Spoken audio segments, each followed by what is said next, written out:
Joe Rogan is continuing his rush to irrelevancy. He's already washed, but homie's trying to get super duper washed. He had on Brian Callen, and he is just descending more and more into right-wing garbage and nonsense. So as you all know, he endorsed Trump and gave him a hot stone massage on air, while simultaneously pretending whenever something inconvenient happens that Trump does that, I'm just into light and centrist. I don't even know what you're talking about, bro. Well, I mean, the centrists can still vote for who they want to vote for, guys. Come on, that's why it's called center. You know, you go either right or left because you're in the center. You know, it's just funny. Kyle Kulinski's never going to let Joe Rogan live down endorsing Donald Trump. People blame Joe Rogan for Donald Trump being president. And due to that fact, Joe Rogan has slipped in numbers. Be clear. I am not in any way saying that Joe Rogan is going to go away forever or something like that. Like, first off, I don't wish that for anybody or whatever, but I'm just saying that this is a thing that's happening. Anyway, Kyle Kulinski is going to dismantle Joe Rogan for trying to save his podcast by now complaining about Donald Trump. And you know how Kyle Kulinski really goes and gets into it, guys. Thank you, everybody who is watching. Let's get right into it. I got criticisms of both sides and stuff, but when push comes to shove, his political project ultimately helps the right. He was at the inauguration along with Theo Vaughn for Trump. It's not like, this is not some like straight shooter, okay? So here he is with Brian Callen, and oh, what a surprise, he's gonna shit on the No Kings protesters. Watch this. All those people that are protesting on the streets, 99% of them are losers. The other ones work for the Fed. I have a whole joke about that. It's like if I can, you know, if it's FBI agents and losers. That's all it is. The whole fucking, every protest is multi-millionaire puffing his cigar, calling 99% of protesters losers. Again, at the same time, the No Kings protest is happening. Is it not clear to you yet where this man stands? I talk about this all the time. I'm like, for me, you want me to join a protest? You want me to get out on the street? First of all, to make a sign? The fuck out here. And then you don't have to make the sign. There's a guy with a van who's paid by George Soros. Yes. And he's got stacks of signs that were made at Kinko's. Okay, they're not homemade at all. And you just fucking just pass those bad boys out. I'm never leading a revolution. My problem is my sign would say, ugh, or it's complicated. You know? This is the most cringe conversation. Two out-of-touch rich guys being complete elitist snobs, puffing on their phallic cigars, talking about how protesters are losers. I don't know, man. I think the reason the protesters are protesting are actually makes sense. I think they say, holy shit, we got double-digit inflation and I can't afford groceries. Holy shit, there's been a massive spike in my energy bills. All because of Trump policies. Holy shit, unemployment's gone up. I've lost my job. Holy shit, I just saw a video of an 84-year-old couple getting assaulted by an ICE agent.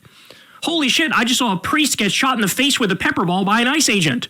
Holy shit, I just saw an innocent father get dragged into alligator Alcatraz and have his rights taken away from him. I just saw somebody who got no trial. I have to fix it for... No due process whatsoever. Sorry, I'm trying to get him with his eyes open. I don't like the eyes closed thing. By the way, guys, if you like the clip, please don't forget to hit the like and subscribe button and a notification bell. Thanks to every eye that lands on these videos. Now, I had to come back and kind of fix it for Kyle. I have to keep it real. You guys know I have to be honest.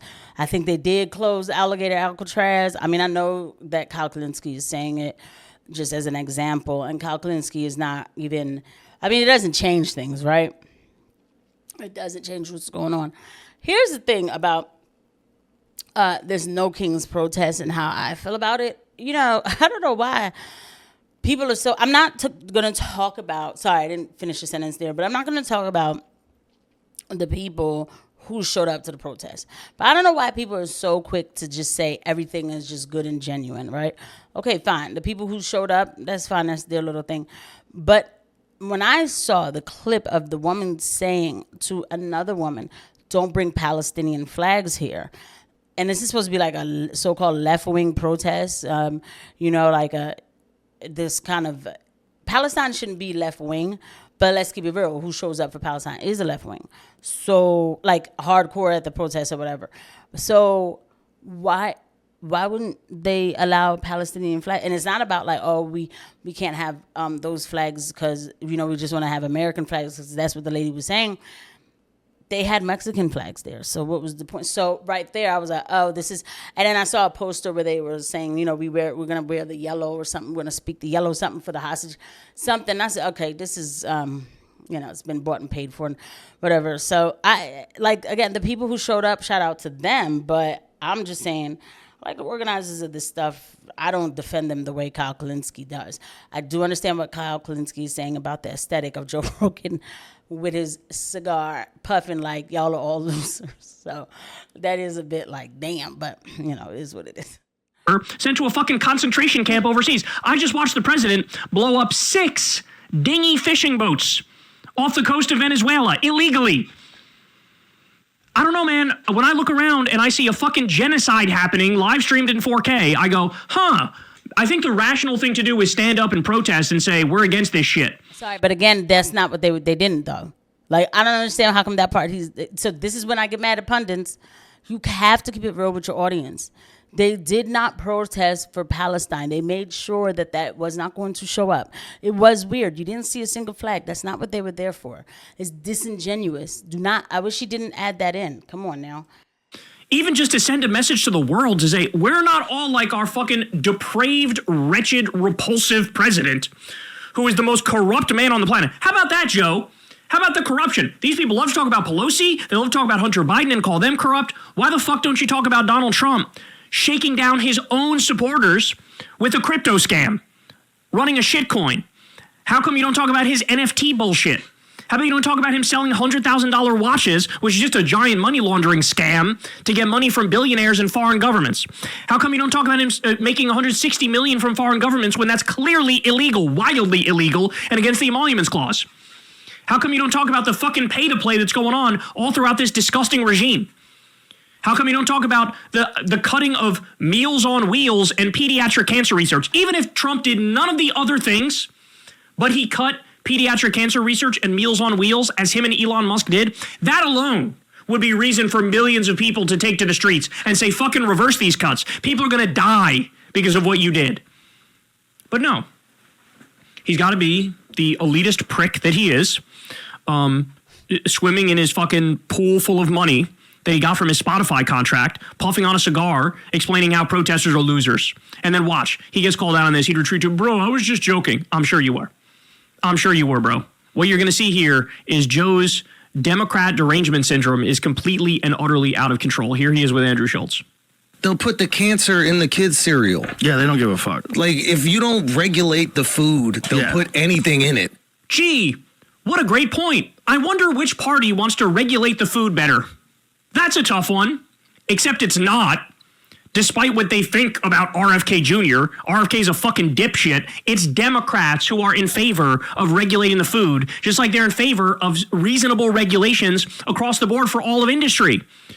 One of the fucking primary things the right does is deregulation. Oh my God. So you need to have somebody looking after it's this in it shit. right now. This is this RFK Jr. shit where they're turning him into a quack, and these companies are going to go under if they have to follow these regulations. They're following them already in Canada. Exactly. It's like same factory, same Fruit Loops. And now we got to feel bad for Kellogg's, right? We're like, oh my God, they're not going to make it. Poor Kellogg's. Didn't Newsom just veto a bill that would stop forever chemicals? There was a bill that would stop forever chemicals being used on, I think, cooking utensils.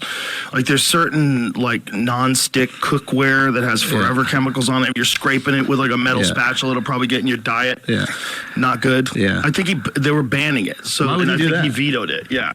He vetoed a California bill banning cookware with PFAS's forever chemicals. Okay, now this is why I love this story. This is why I love this story, and I love that we're talking about this. You ready? You know who deregulated the PFAS, the cancer-causing forever chemicals, for the entire country? Donald Trump. You know who? Okay. So, but this is why, I don't know, Kyle is losing the plot a little bit here, okay? People have to stop being so tribal. Of course we know that the right doesn't regulate, and but you just said that. Right? So whatever you're saying about Donald Trump, you've said it already. But Gavin Newsom obviously also vetoed a bill that could have helped that. So you see, you have to understand, it is both sides. They just dress it up a little differently. That's all. Like, do not come here and do the Well, we're going to defend Gavin Newsom by bringing up another thing that Donald Trump did. Come on now. Like, let's talk about what Gavin Newsom did, because you just sat here and said that the only people who want to regulate and make the foods better are basically the Democrats, which I definitely don't believe at all.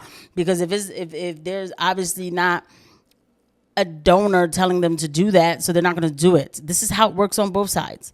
I don't know how Kyle, like, this turns into me going after Kyle. Kyle has the same problem that Joe has. They both have the same problem. They look at their side and say that they're doing great, and here, well, what about? Don't you understand that both sides? Like I said, they dress it up differently, but they're all doing the same thing. Until we get some different people in office, and I mean a lot of different people. You know, even that AOC, you think, oh, she's a young girl and she cares for the people. She signed them bills, too, that was sending money to Israel. Oh, they all do the same thing. Okay? Marjorie Taylor Greene is running around here talking about she's going to be ended by Israel, whatever. You are doing it for attention. Stop it. So you just got to call them all out, or else we're just going to keep doing the same thing forever. Like, this is ridiculous. So both of them have, it's both sides. I'll see you guys at the next one. Bye.